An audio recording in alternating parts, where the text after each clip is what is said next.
chọn nghiêm ngam đấy đó chọn nghiêm ngam đấy Barcelona giúp mình bi space របស់ Inter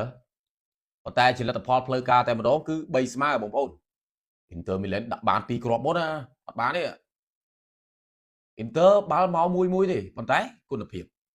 ហើយបើយើងនិយាយពី Barcelona គ្រប់គ្រងបាល់គឺថាមួយឆ្ងាញ់គ្រប់គ្រងបាល់គឺថាមួយឆ្ងាញ់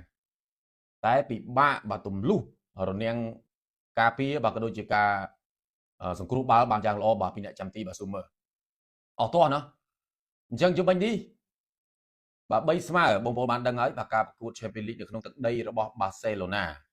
ហើយគ្រាប់បាល់របស់ Inter Milan បាទរកបានដោយកីឡាករMarcos Thuram ហើយកីឡាករ Dumfries បាទរកបាន2គ្រាប់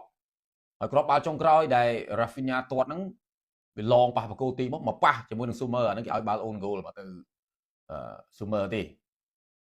ហើយ2គ្រាប់ទៀតរបស់ Barcelona បាទរកបានដោយ Lamine Yamal និង Ferran Torres ការប្រកួតគឺថាញាក់សាច់និយាយមែនតើទៅ Barcelona នៅតែបង្ហាញទម្រង់លេងល្អការគេថាការគ្រប់គ្រងបាល់ការយល់ចិត្តគ្នាជាមួយនឹងមិត្តរួមក្រុមគឺថានៅតែល្អ